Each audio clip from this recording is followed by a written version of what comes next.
Assalamualaikum warahmatullahi wabarakatuh. Waalaikumsalam.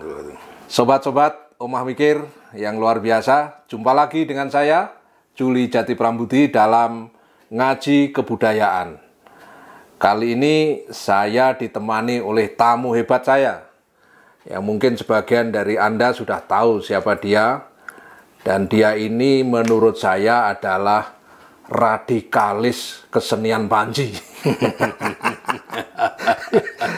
Di dalam terminologi radikal itu kan orang yang betul-betul membela mati-matian ya, dari waktu ke waktu. Jadi seluruh energi hidupnya itu hampir ditumpahkan untuk memperhatikan sebuah fakta kesenian yang ada di Jawa Timur, yang populer di Jawa Timur sejak zaman dulu hingga sekarang, namanya kesenian Panji. Nah, saya sekarang kedatangan tamu hebat yang bukunya cukup banyak tentang Panji. Ya, nanti kita akan berbicara langsung dengan Mas Henry Nur Cahyo. Selamat datang, Om. Selamat datang. Terima kasih, Pak Juli. Alhamdulillah. Jenengan ini kalau saya sebut tadi ya, seorang radikalis, bahkan mungkin sudah menjadi fundamentalis. Orang yang agak ekstremis ya.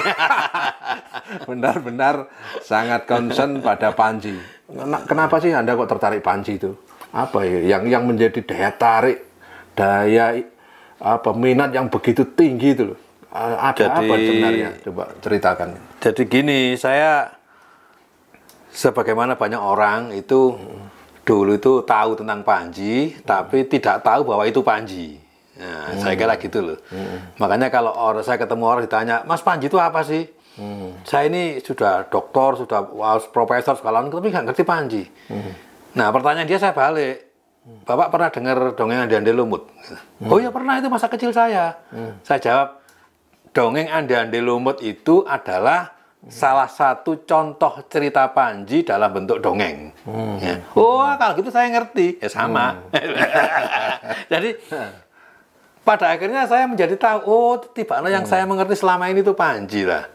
Nah, itu pikiran saya terbuka pada tahun 2008. 2008 itu saya waktu itu diutus oleh Dewan Kesenian Jawa Timur untuk hadir di pertemuan yang namanya Pasamuan Budaya Panji Internasional di PPLH Trawas dan juga di Jolotundo. Sampai dengan saat itu saya masih berpikiran seperti itu. Oh, Panji itu dongeng.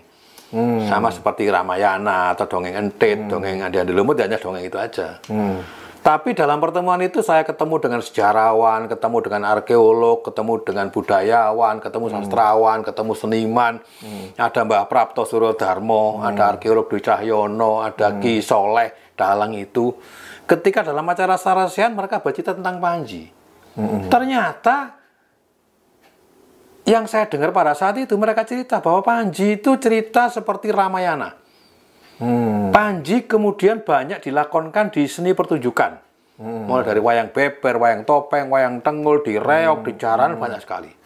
Terus saya juga baru tahu bahwa Panji itu naskahnya ada ratusan jumlahnya. Bahkan bisa jadi ribuan.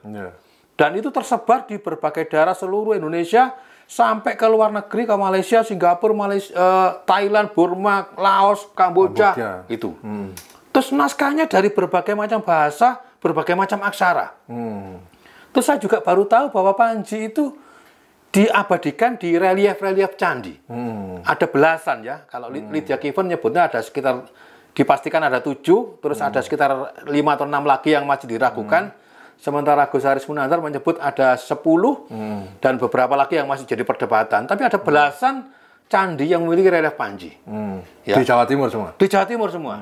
Ya, ada yang di Jawa Tengah tapi sebetulnya tergolong Jawa Timur, itu di candi di daerah Karanganyar sana, dekat Candi Sogoh, jadi Planggatan sama apa itu loh. Nah, di situ saya mulai terbuka. Oh, tiba-tiba Panji itu duduk dongeng tok. Panji bisa arkeologi, bisa batik, bisa macam-macam gitu loh. Nah, di situ saya merasa kepiar kepala saya ini. Wah, apik kira aku ngono gitu loh.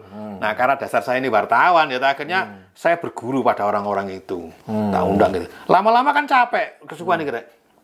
Saya ngomong sama Dewan Kesenian Jawa Timur, ayo nge FGD yuk, aku ngono. Iya, disponsori, bikin FGD di apa namanya di CCL ya. Pusat Kebudayaan Prancis CCL itu. Itu tahun berapa itu? Tahun 2009 kalau nggak salah. 2009. Nah, bikin itu orang-orang saya undang. Orang-orang saya undang, saya suruh bikin makalah, tak bayari.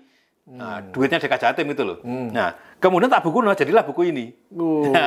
Itu loh. Iya. Jadi ini kumpulan tulisan dari orang-orang tentang Panji itu ya. Ini ada macam-macam, termasuk tulisan saya juga ya. Jadi ada Lydia Kiven, ada apa? Ada Bambang Ketuko, ada Sumarno, ada Dwi Cahyono, ada Yunani Prawira Negara, Joko Prakoso, Narsena Patara, semuanya nulis tentang Panji. Nah, akhirnya saya kan kulaan gampang gitu loh. Jadilah buku ini gitu. Dari banyak penulis ya. Jadi dari banyak penulis itu. Jadi ya saya sinau dari sini. Tak terbitkan buku ini, nah, karena buku ini diterbitkan atas biaya APBN, saya nggak bisa jual. Tak bagi-bagikan gitu loh. Nah, setelah saya bagi-bagikan, mereka kan bertanya. Karena buku ini buku advance istilahnya gitu ya. Orang kalau nggak ngerti Panji mau coba buku ini males gitu loh. Karena Panji kok apa sih gitu loh. Nah, sejak itu saya keliling-keliling. Nah, sekarang coba jelaskan dulu Panji apa sih? Oh iya, sorry. Ya, jadi gitu. Jadi Panji itu seperti yang saya bilang tadi, salah satu contohnya adalah dongeng Andi Lumut. Dongeng Andi Lumut itu kan menceritakan tentang seorang perempuan punya anak ya, genting abang. Mungkin dijelaskan dari kata Panji itu dulu. Oh, kalau Panji macam-macam artinya. Bisa nama orang. Ya, bisa Panji Pragiwaksono, bisa Panji apa. Yang kedua nama gelar. Ya. Raden Mas Panji. Kakaknya Kartini itu siapa itu? Sosro Kartono. Sosro Kartono. Raden Panji Muhammad Nur, Raden Panji Suroso. Bisa nama gelar ya. Yang ketiga Panji nama tempat. Karena ada desa Banjar Panji, Banjar Kemantren, termasuk Kapanjian, Kepanjen, jadi Kapanjian ke Kepanjian itu nama tempat, gitu. Yang berikutnya Panji bisa berarti bendera. Ya, Panji, bendera, Pataka itu kan juga Panji. Dan kemudian cerita Panji ini adalah cerita tentang orang bernama Panji atau orang bergelar Panji yang diceritakan dia adalah putra mahkota kerajaan Jenggala. Kemudian dijodohkan dengan putri mahkota dari kerajaan Kediri, namanya Dewi Sekartaji atau Dewi Candrakirana. Nah, mereka dalam perkawinan politik ini untuk menyatukan kerajaan Jenggala dengan kerajaan Panjalu atau kerajaan Kediri. Karena dua kerajaan ini sebetulnya kalau diurut ke atas itu masih sama-sama keturunan Erlangga. Oh iya. Nah, jadi backgroundnya dari situ. Jadi pada saat itu rakyat itu merindukan persatuan dua kerajaan ini dengan menciptakan cerita Panji. Makanya dalam cerita Panji itu selalu terciptanya selalu monoton. Raden Panji tunangan sama Sekartaji, dalam perjalanannya terjadilah berbagai dinamika. Menghilang, ada kayak selingkuhan, ada peperangan, ada pengelanaan segala macam, selalu begitu. Di Andi Lumut kan juga begitu. Raden Panji kehilangan Sekartaji kehilangan Raden Panji, mereka sama-sama menyamar. Sekartaji menyamar jadi Kelenteng Kuning, Raden Panji menyamar menjadi Andi Lumut. Nah, akhirnya ketemu. Endingnya selalu itu. Jadi semua cerita Panji, ya seperti itu ceritanya. Itu loh, dengan berbagai macam versi dan jadi variasinya banyak ya intinya. Banyak sekali. Dan karena Panji tidak ada pakemnya. Pakemnya pokoknya penyatuan dua belah pihak yang berseteru, berbeda. Kemudian terjadi perjuangan, kemudian penyamaran, petualangan dan penyatuan kembali. Selalu begitu. Ya. Gitu. Dan Panji itu kan di satu pihak dianggap dongeng tadi. Ya, betul. Tapi kemudian di pihak lain akhirnya dipahami dalam konteks sejarah. Ya. Nah, dalam dari dongeng ke sejarah itu loh. Itu apa yang menarik itu? Kalau saya mengistilahkan, saya senang dengan istilahnya almarhum Sunarto Timur ya. Dia bilang Panji itu adalah dongeng yang disejarahkan. Dongeng yang disejarahkan? Iya. Oh. Jadi kalau dia punya istilah menarik, saya sampai sekarang sering kutip. Atau dongeng yang bersetting sejarah? Ya, semacam itu. Jadi dongeng tapi tokoh, tempat, waktu itu dicocokkan dengan sejarah. Jadi seolah-olah terjadi dalam sejarah, padahal nggak ada. Padahal nggak ada ya? Nggak ada. Saya kira sama seperti novelnya si Langit, terus kemudian S. Hamintarja, itu kan seolah-olah terjadi, padahal nggak ada. Padahal nggak ada. Karena Panji itu asal mulanya lahir dari pengembangan tentang Raja Kediri, Raja Kameswara itu beristrikan Dewi Kirana. Tapi dalam sejarah Raden Kameswara, Raja Kameswara dari Kediri, Dewi Kirana dari Jenggala, malah kebalik. Nah, kisah percintaan ini yang kemudian dituliskan menjadi Kidung Semaradahana. Nah, Kidung Semaradahana ini yang kemudian menginspirasi, berkembang menjadi cerita rakyat, beranak pinak menjadi cerita Panji. Nah, cuma memang ada anehnya yang sampai sekarang saya nggak tahu. Kalau di Semaradahana itu Dewi Kirana dari Jenggala, Panji dari Kediri, tapi dalam cerita Panji ini malah kebalik. Oh ya, jadi di sastra lisan itu ya? Ya, ketika menjadi sastra lisan menjadi terbalik itu loh. Saya nggak tahu karena apa. Tapi di dalam konteks sejarah justru berganti gitu? Justru berganti, iya. Okay. Meskipun juga ada yang tetap gitu. Saya pernah nonton lakon wayang Krocil itu masih tetap. Dewi Kirana dari Jenggala, Raden Panji dari Kediri, masih ada yang seperti itu. Itu banyak versinya. Nah, kalau itu sebuah sastra lisan ya, jadi karena sastra kan tentu banyak dibumbui imajinasi ya. Dan kalau kemudian itu dalam konteks sejarah karena settingnya itu ke Jenggala, terus kerajaan-kerajaan di Kadiri, Singosari, ya seolah-olah kan ada gitu ya. Betul. Dalam misalkan kayak yang diteliti Lydia Keven misalkan, itu kan dia punya hipotesis relief-relief di Candi Jawa Timur itu juga bercerita tentang Panji. Misalkan orang bertopi misalkan. Iya, betul. Itu gimana menurut Anda? Jadi Lydia itu akhirnya menguatkan dugaan kita selama ini bahwa saya tertariknya dengan penelitian Lydia itu kan begini. Dia disertasinya tentang figur bertopi di relief candi pada masa akhir Mojopahit. Nah, itu masa akhir Mojopahit. Dia tuh resminya judulnya kan seperti itu. Nah, menurut Lydia, ini satu fenomena yang menarik. Kenapa pada masa akhir Mojopahit itu banyak diciptakan relief dengan figur bertopi? Dan itu khas Jawa Timur. Mendahului pembangunan candinya berarti? Apa candinya? Ya, candinya dulu lah. Ya candinya dibangun dulu, baru reliefnya belakangan. Iya, kan reliefnya dulu. Yang di relief namanya figur bertopi, kayak orang Blangkon itu loh. Gitu. Nah, itu loh. Itu bagi Lydia sangat menarik. Nah, di antara 20 relief bertopi tadi, Lydia menemukan ada 7 yang memuat cerita Panji dan ada beberapa yang menurut dia masih debatable. Gitu loh.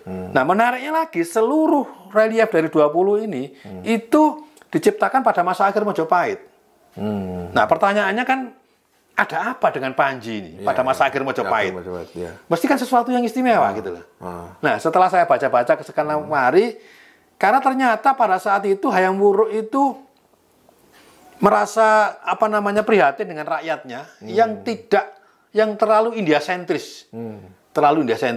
Bacaan-bacaan Sansekerta itu banyak orang nggak ngerti. Maka Panji kan bahasanya kan Jawa Tengahan. Bentar. Ini akhir Majapahit itu Hayam Wuruk ya? Iya, betul. Oh, puncaknya ya. Puncaknya itu ya. Ya, puncaknya itu ya. Jadi itu ada rasa nasionalisme gitu loh. Ada munculnya rasa nasionalisme, akhirnya kemudian cerita Panji kan ditulis dalam bahasa Jawa Tengahan. Nah, itu yang disukai oleh orang anak muda pada saat itu. Mereka ingin mengatakan bahwa kita ini punya Panji, kenapa harus ke India? Nah, itu kenapa sih India? Maka itulah kemudian populernya cita-cita Panji itu. Maka termasuk sebetulnya Hayam Wuruk itu sudah mulai kenal Panji karena juga ada tesis yang mengatakan ketika dia Desa Warnana, ketika dia yang ditulis di Negara Kertagama itu dia menari raket. Raket jadi topeng Panji. Katanya begitu gitu loh. Jadi dia sudah mengenalkan cerita Panji ke rakyatnya pada saat itu gitu loh. Nah, saya tuh justru tertarik seolah-olah cerita Panji itu menggeser popularitas Mahabharata, Ramayana yang tentu dibawa dari India kan itu. Iya, betul. Nah, itu kenapa kok bisa begitu ya? Kalau ngomong pengaruh barangkali ya ada pengaruhnya. Kalau dihubung-hubungkan ke cerita Panji itu kan mirip-mirip juga dengan Ramayana. Yaitu Ramayana itu kan Sita diculik oleh Rahwana, kemudian Sawana, akhirnya mereka bertemu kan mirip-mirip. Pola itu kan sebetulnya pola yang universal ya, di mana-mana juga ada gitu loh. Tapi maksudnya bukan soal menggeser, tapi itu ada mempopulerkan kembali. Karena cerita Panji itu muncul pada saat Kediri, tapi mulai populer masa Mojopahit. Jadi ada sekitar jeda 200 tahun, gitu loh. Ada sekitar 200 tahun. Jangan-jangan menjadi populer dan menyebar itu karena kekuatan politik Majapahit ya? Bisa jadi. Mana-mana itu. Bisa jadi. Karena itu yang ditulis oleh si Adrian Vickers. Itu jadi ada namanya dia menyebutnya peradaban pesisir. Bukunya judulnya dia menyebut peradaban pesisir itu peradaban Panji. Jadi ketika Majapahit berjaya, cerita Panji itu menyebar ke berbagai daerah. Ke Bali, Nusa Tenggara, Sulawesi, Kalimantan, sampai Malaysia, sampai Melayu, sampai ke Thailand. Thailand, Burma, itu cerita Panji menyebar dan itu terjadi pada masa Majapahit. Apa itu jangan-jangan ini ya, raja dulu dalam konteks Majapahit karena dia ingin ekspansi menguasai daerah yang luas ya, sampai ke Asia Tenggara dan sampai ke Burma dan seterusnya. Jangan-jangan dengan membawa Panji, cerita Panji itu untuk melabeli bahwa ini loh saya, bukan India.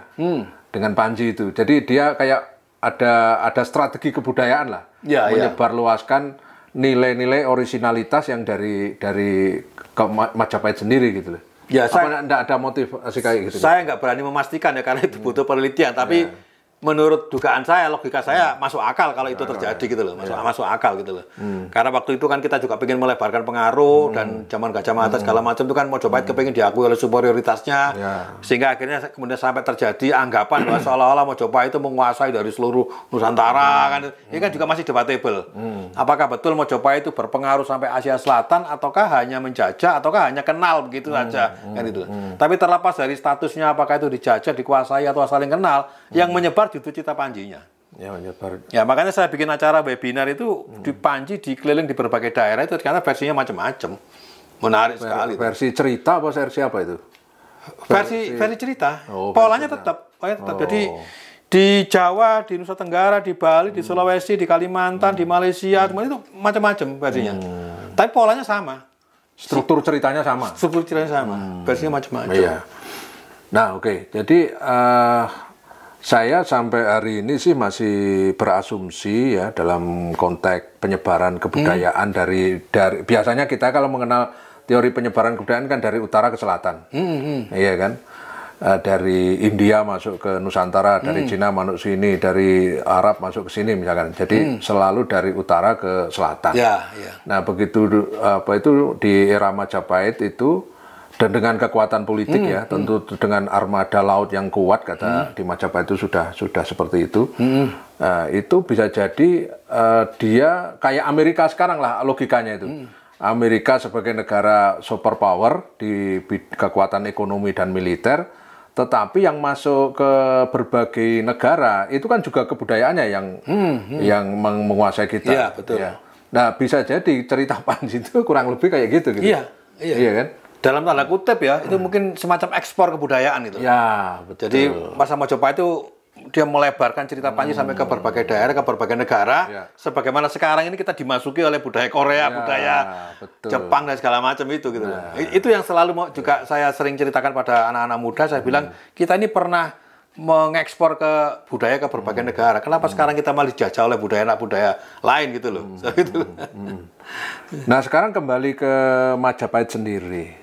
Ada nggak bukti-bukti empiris ya, bukti-bukti katakanlah prasasti atau naskah atau kakawin misalkan itu yang menguatkan bahwa cerita Panji itu memang cerita yang katakanlah sudah dilabeli cerita kerajaan katakanlah, artinya sudah mendapatkan kekuatan politik, ya itu ada enggak cerita itu ada di dalam apa gitu bukti-buktinya? Yang jelas kalau ditemukan di relief itu ya, itu memang yang terbuktikan itu semuanya terjadi pada masa Majapahit. Relief yang pertama itu yang ada di situs Gambyok di Kediri. Saya lupa tahunnya itu ada juga. Termasuk di relief di Miri Gambar, relief di Penataran, relief di Candi Kendali Sodo, itu semua masa Agung Majapahit.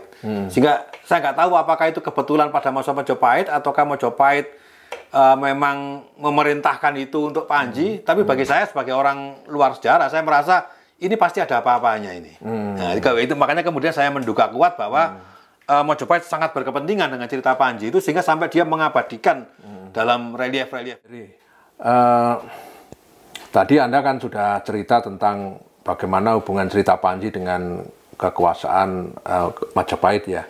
Sekarang saya ingin Anda menceritakan setelah lama berinteraksi dengan berbagai teks, dokumen, wawancara, lihat fakta di lapangan, kemudian Anda melahirkan banyak buku tentang Panji, ya, dan ikut berbagai aktivitas di dunia Panji. Coba tolong diceritakan untuk teman-teman nih, ya. Jadi apa sih sebenarnya yang bisa ditarik nilai-nilai yang terkandung di dalam cerita Panji itu? Kok akhirnya kok sampai menjadi sebuah festival nasional, menjadi, bahkan saya pernah mengkurasi pameran dengan isu Panji juga.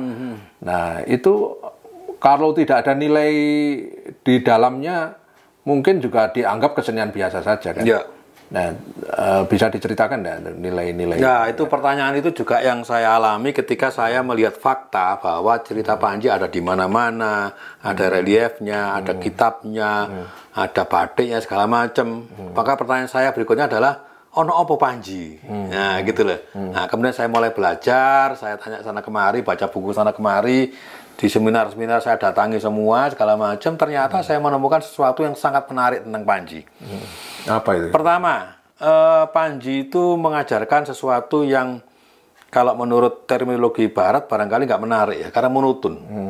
Monoton ya. Artinya kan ceritanya selalu Panji dijodohkan sama Sekartaji, kemudian kalau versi Anggraini, Panji jatuh cinta sama Anggraini. Anggraini karena dianggap sebagai penghalang, dia dibunuh oleh orang tuanya. Panji patah hati, dia keliling ke sana kemari, akhirnya terus dia berkelana, akhirnya sampai ketemu Sekartaji dan menikah. Selalu begitu. Andi-andi lumut kan juga begitu. Keliling kuning, keliling abang, keliling biru, keliling hijau, ya, unggah-unggahi ke Andi-andi lumut. Begitu Andi-andi lumut tahu bahwa keliling kuning adalah Sekartaji yang menyamar, dia ketemu, menikah. Selesai. Semua cerita Panji seperti itu. Itu kalau dipakai terminologi Barat, parameter dari Barat, wah gak menarik, monoton. Itulah. Ketika saya ngajar jadi dosen tamu di Unipa juga ditanya mahasiswa, apa menariknya Pak? Itu kan monoton. Saya bilang begini, kalau kamu menilai musik keroncong, jangan pakai nilai ukuran jazz. Kalau menilai musik jazz, jangan dipakai ukuran musik rock. Masing-masing punya parameter. Kalau kamu menilai musik cerita Panji dengan parameter sastra Barat, pasti tidak menarik. Karena Panji mengajarkan monotonitas. Nah, kenapa monotonitas itu menarik? Kita tiap hari bangun tidur, sarapan, mandi, berangkat kerja, atau kuliah, sekolah, bos kesana kemari, sore, malam tidur, besok lagi. Apa itu tidak monoton? Kita melihat matahari terbit, matahari terang benderang, tenggelam, bulan terbit, terus begitu. Apa itu tidak monoton? Manusia mati, lahir, sampai mati, semua monoton. Sehingga satu hal yang saya tangkap dari cerita Panji adalah kemonotonan itu adalah sesuatu yang penting dan terjadi dalam hidup kita. Bahkan kita nggak merasakan detak jantung ini kan sesuatu yang monoton. Kalau ini nggak monoton, mati ada. Nafas kita monoton. Kalau nggak monoton berarti kita nggak sehat. Denyut jantung, aliran darah itu selalu monoton. Sehingga itu yang saya tahu pertama adalah cerita Panji mengajarkan kita mencintai diri sendiri. Kita mengajarkan monotonitas sebagai sebuah keniscayaan. Makanya di musik elektron itu kan ada, kalau disetel cek deng deng deng deng deng deng deng deng deng monoton terus. Dan adanya monoton itulah yang kemudian melahirkan dinamisasi. Kita tidak bisa merasakan sesuatu yang dinamis kalau tidak ada yang monoton. Kan gitu loh. Itu yang menarik yang saya bilang pertama. Oh, pantas. Jadi cerita Panji selalu monotonitas. Kemudian kenapa kok selalu berakhir dengan pernikahan? Kalau paling ketemu menikah mati. Ya apa? Tamat gitu loh. Makanya di Bali itu menurut ceritanya Wayan Dibya, itu dia cerita bahwa di sana kan cerita Panji berkembang subur ya. Di Gambo, di Bondres, di Wayang Arja segala macam itu banyak yang membawakan cerita Panji. Nah, si Wayan Dibya ini ayahnya kan dalang Wayang Arja. Ketika dia membawakan cerita Panji, penonton itu sudah tahu, alah kok paling ini, akhirnya gini gitu. Tapi yang namanya dalang nggak kurang lakon kan gitu loh. Nah, meskipun penonton tahu bahwa endingnya seperti itu, cerita dibulet-bulet, divariasi, sehingga akhirnya penonton selalu mengikuti cerita itu. Nah, yang menarik, jadi yang pertama soal monoton, kenapa berakhir di cerita pernikahan? Itu ternyata ada filosofinya. Bahwa pernikahan itu adalah awal dari sebuah akhir dan akhir dari sebuah awal. Nah, makanya kalau orang menikah itu kan berarti mengakhiri masa bujang, mengakhiri masa bersenang-senang, mengakhiri masa kebebasan, mengakhiri ikut orang tua. Dia ketemu dengan keterikatan, ketemu dengan suami, ketemu istri, dan menempuh hidup baru. Mengawali hidup baru. Mengawali hidup baru. Makanya kan ucapan orang menikah kan, selamat menempuh hidup baru. Selamat mengarungi bahtera rumah tangga. Nah, seperti berlayar kan. Berarti pernikahan itu bukan sesuatu yang berhenti. Kita berhenti sebagai remaja, sebagai bujang. Ketika kita menikah, kita melalui sesuatu yang baru. Nah, ini yang menarik itu. Itu. Kemudian yang menarik ketiga, Pak Panji itu selalu mempertemukan dua belah pihak. Ya. Dicontohkan kerajaan Jenggala dan kerajaan Kediri disatukan melalui perkawinan politik. Nah, ini bisa dimaknai dengan menyatunya dua buah kubu politik yang bermusuhan, menyatunya dua kelompok, bahkan menyatunya yin dan yang, ya gitu ya. Kalau di Raster tuh menyatunya bulan dan matahari, seperti ingin mau menyatu tapi nggak pernah ketemu, uber-uberan terus ya, gitu. Bahkan Profesor Nuriyah Muhammad dari Malaysia itu penyatuan ini diibaratkan sebagai manunggaling kawulolan Gusti. Ya, gitu loh. Jadi kita mencari hide and seek gitu ya, mencari itu untuk mencari manunggaling kawulolan Gusti. Nah, semacam itu. Banyak lagi yang kita ambil menarik, misalnya bahwa untuk mencari cita sejati itu dibutuhkan pengorbanan, dibutuhkan petualangan, dibutuhkan ini segala macam gitu ya. Makanya kemudian ketika Panji sampai ketemu Sekartaji itu tidak langsung, meskipun dijodohkan, dia tidak langsung ketemu. Dia melalui pengelanaan, melalui penyemaran, petualangan segala macam sampai pada akhirnya ketemu. Itu. Ada lagi misalnya gini. Panji itu adalah putra mahkota, Sekartaji juga putri mahkota, anaknya raja. Tapi hampir semua cerita Panji itu terjadi di luar keraton. Dan dalam cerita Panji, kalau kita baca bukunya Purbocaraka, itu banyak sekali penyamaran. Raden Panji menyamar jadi ini, jadi ini, jadi ini, jadi ini. Di cerita Joko Kembangkuning yang dilakonkan di Wayang Beber itu menyamar jadi pengamen. Ada yang Panji Semirang itu menyamar jadi perampok. Ada yang menyamar jadi pedagang. Di cerita Entet menyamar jadi petani. Selalu jadi penyamaran-penyamaran dengan nama-nama yang berganti. Nah, saya memaknainya, ini saya pribadi, karena saya nggak baca di buku yang lain. Itulah sebabnya kenapa cerita Panji banyak dibawakan oleh kesenian topeng. Baik wayang topeng Malang, dan itu topeng. Kenapa? Karena topeng itu adalah lambang dari penyamaran. Kalau orang menyamar kan pakai topeng gitu. Pakai topeng penyamaran gitu ya. Nah, Panji ingin mengajarkan tentang kesederajatan. Panji ingin mengajarkan tentang prinsip egaliter. Panji ingin mengajarkan kita kalau kamu menghargai orang jangan dilihat dari pakaiannya, jangan dilihat dari pangkatnya, jangan dilihat dari kamu anaknya siapa, jangan dilihat kamu kaya apa tidak. Makanya Panji meskipun dia putra mahkota dia menyamar dari rakyat biasa. Itulah pentingnya kita mengajari kesederajatan.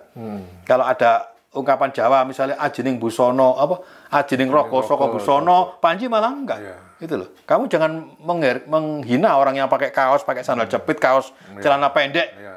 Panji mengajarkan itu.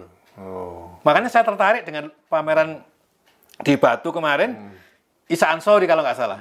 Dia membuat topeng itu di dalam, sementara muka yang asli di luar. Dia terlobek kan itu kan. Nah itu kemudian yang saya tulis itu. Wah menarik nih Isa Ansori ini. Jadi dia membalik bahwa sebetulnya yang jadi wajah asli ya topengnya itu, wajah samarannya malah topengnya gitu. Malah ada aslinya gitu. Isa Ansori kan dibalik gitu. Jadi bukan wajah asli ditutupi topeng, tapi topeng yang ditutupi oleh wajah asli gitu. Itu yang dipamerkan di Batu kemarin. Banyak sekali yang itu beberapa hal yang menurut saya membuat saya selalu tertarik dengan Panji itu. Ya. Tapi banyak, apalagi kalau bicara generasi sekarang ya, membaca tanda sampai mengungkap nilai-nilai di balik itu kan, itu mereka banyak yang belum tahu ya. Dari fakta seperti itu, strategi apa ya untuk mendekatkan Panji itu sebagai sebuah cerita yang penuh dengan nilai, bahkan nilai edukatif yang banyak juga gitu, dan juga banyak dibuktikan dalam banyak penelitian. Kalau Anda sendiri harapannya apa sih untuk mendekatkan nilai-nilai yang begitu dalam itu dalam konteks kekinian gitu? Itu gimana menurut pikiran Anda? Ada banyak cara, ada banyak pintu yang bisa kita masuki untuk mengenalkan Panji pada anak muda dalam konteks kekinian. Ya, bisa dari unsur cerita, bisa dari unsur visual, ya, bisa dari unsur karakter macam-macam ya. Yang paling gampang misalnya unsur, ya bukan paling gampang ya, salah satu contohnya misalnya unsur ceritanya misalnya gitu loh. Itu contohnya saya menugaskan pada mahasiswa itu buatlah cerita Panji 1 halaman saja dengan mengambil nilai-nilai tadi. Ya, contohnya misalnya gini. Panji itu menceritakan penyatuan antara Kerajaan Jenggala dan Kediri. Nah, maka kemudian Heri Lendung misalnya contohnya itu, dia kapan hari membuat Ludruk, judulnya Candra Kirana. Candra Kirana itu, Candra itu adalah anak laki-laki dari Arema. Kirana itu adalah perempuan bonek. Ya, gitu loh. Jadi ketika bonek sama Arema tawuran, tapi di balik itu Candra sama Kirana jatuh cinta. Dia pacaran. Wah, dua ini bermusuhan. Kon lamu pacaran sampai Arema bonek. Sehingga kon lamu pacaran sampai Arema kue kayak bla bla bla bla bla. Akhirnya mereka menyatu gara-gara ini. Nah, itu salah satu contoh cerdas menurut saya untuk membumikan cerita Panji. Itu loh. Banyak contoh yang lain, misalnya gini. Ada anak sekolah, dia liburan 1 bulan misalnya, dia ngomong sama bapak ibunya, Pak, aku kepingin ojo dijak lungo-lungo, aku tak lungo dewe nang ndi nak, aku pengen nang desa-desa Pak, pokoknya nang kono-kono aku kepingin ngrasakno dadi petani, kepingin ngrasakno golek rumput, aku kepingin ngrasakno pengembala ternak segala macam, nggak apa-apa Pak, nanti biarpun saya punya pengalaman Pak, saya gini-gini. Ya kalau ada diur dari cerita Panji itu Panji, karena Panji adalah unsur pengelanaan, nah, itu loh, dia hanya mana, nah, semacam itu. Banyak sekali. Itu dari contoh itu. Ya. Termasuk juga tadi disebut Sosro Kartono. Gitu ya. Sosro Kartono itu kan saya pernah diundang sama komunitas Keraton Solo itu ya. Ketika saya ditanya soal Panji, saya bilang gini, karena ini orang Jawa, saya bilang gini, Bapak kan kenal Sosro Kartono. Sosro Kartono itu kan bisa dianggap nabinya orang Jawa. Ya toh? Nah, kebetulan namanya Panji. Raden Mas Panji Sosro Kartono. Nah, ya toh? Saya bilang sama mereka, Bapak kan pasti tahu kalimat mutiaranya Sosro Kartono. Sugih tanpa bondo, digdaya tanpa aji, ngeluruk tanpa bolo, menang tanpa ngasurake. Ya. Ini kalau kita once itu Panji banget gitu loh. Sampai terjemahkan biar orang tahu. Ya jadi sugih tanpa bondo itu artinya orang kaya itu tidak harus punya harta. Ya. Tidak harus punya mobil, punya rumah, punya villa, jadi konglomerat, enggak gitu. Tapi hidupnya berkecukupan. Apa yang diinginkan bisa terpenuhi tanpa harus pegang uang, tanpa harus punya rekening banyak, tapi dia hidupnya sak madya tapi tidak kekurangan. Merasa cukup. Merasa cukup. Itu namanya sugih tanpa bondo. Digdaya tanpa aji. Digdaya itu kan kekuatan. Digdaya itu sakti. Digdaya itu orang yang punya power gitu ya. Tapi dia tidak punya senjata. Jadi orang bisa ditakuti, tapi tidak menakutkan. Karena pinter, karena dia berwibawa, karena dia itu kelakuannya baik, sehingga orang mau berbuat jahat sama dia itu gak tego. Nah, itu namanya digdaya tanpa aji. Jadi tidak harus untuk ditakuti, dia harus jadi tentara, harus punya senjata, punya preman, tidak bisa gitu. Tidak punya apa-apa pun dia bisa ditakuti sehingga disegani. Kemudian sugih ngeluruk tanpa bolo. Ngeluruk tanpa bolo itu bahasa letterluck-nya itu kayak Rambo gitu loh. Jadi orang bisa berperang sendirian gitu ya. Nah, arti tersiratnya adalah dia adalah orang yang berani melawan arus demi kebenaran. Misalnya seluruh anggota DPR korupsi KB, tapi karena dia tahu uang ini nggak halal, dia nggak mau. Biar dia dicaci maki oleh seluruh, dia nggak mau, dia berani menentang arus. Itu namanya ngeluruk tanpa bolo. Ngeluruk tanpa bolo. Dan itu dalam cerita Panji ketika perang mengalahkan berbagai kerajaan itu dia selalu pasukannya tidak pernah banyak, sedikit. Tapi dia bisa mengalahkan itu loh. Makanya di Museum Panji di Malang itu ada apa istilahnya? Kayak miniatur perang itu loh, orang cilik-cilik itu apa jenis? Diorama bukan? Kayak semacam itu. Itu si Dwi Cahyono pemilik Museum Panji di Malang itu dia menggambarkan perang Ganter. Perang Ganter itu perang antara Ken Arok melawan Jaya Katwang, itu Itu karena waktu itu Ken Arok sangat cerdik, dia punya strategi perang yang jitu, sehingga dia meskipun pasukannya sedikit, dia mampu mengalahkan pasukan Kediri. Itu diterjemahkan oleh Di Cahyono, itulah perang Panji. Gitu. Meskipun pada waktu itu belum ada cerita Panji, tapi itu contoh berita Panji. Itu artinya ngelur tanpa bolo. Itu arti yang berikutnya. Kemudian yang terakhir adalah menang tanpa ngasurake. Artinya kalau kita mampu mengalahkan musuh kita mampu menundukkan lawan kita mampu tampil dengan sebagai pihak yang benar berhadapan pihak yang lain, kita tidak merendahkan, meremehkan atau mungkin menyingkirkan lawan kita. Nah, saya kasih contoh yang sederhana. Ya tidak membuat malu gitu ya. Saya kasih contoh sederhana. Kalau saya tanya teman, sebutnya Jokowi gitu. Ketika Jokowi rivalitas sama Prabowo sama Sandiaga Uno, jadikan Menteri Pertahanan, jadikan Menteri Pariwisata, dirangkul kan itu loh. Jadi menang tanpa ngasorake. Dia tidak memblacklist Prabowo, Sandiaga Uno di blacklist tapi malah dirangkul gitu. Jadi menang tanpa ngasorake, menang tanpa merendahkan pihak lain. Itu Panji banget gitu kalau saya itu. Jangan Pak Jokowi membaca itu. Bisa jadi loh, benar. Sangat mungkin. Karena apa? Ketika Jokowi menjadi wali kota Solo, itu di seluruh penjuru kota Solo ada topeng-topeng Panji. Sampai sekarang itu ada di Pasar Windu, topeng besar. Di tepi sungai ada relief Panji, di Taman Sekartaji, di dekat stadion Manahan, itu ada topeng Panji, dan di tembok-tembok banyak topeng Panji. Pertanyaannya itu waktu itu Panji belum terkenal loh. Kenapa Jokowi pasang topeng Panji? Sangat yakin dia sangat kenal dengan Panji. Kenapa nggak topeng Ramayana? Sekian tahun kemudian ketika Jokowi sudah nggak jadi wali kota, orang baru paham, pantas Jokowi masang topeng Panji loh itu. Iya. Jadi saya melihat Jokowi itu Panji banget gitu loh. Termasuk dia blusukan ke mana-mana itu kayak Panji gitu loh. Ketika ada orang tanya, Pak, contohnya Panji yang masa kini siapa? Jokowi saya bilang. Salah satunya itu. Jokowi lah gitu. Makin menarik sobat-sobat bicara dengan orang fundamentalis Panji, radikalis Panji yang ceritanya banyak perlu kita dengarkan sebenarnya. Tapi karena waktu kita harus mengakhiri pertemuan saya dengan Mas Henry Nur Cahyo.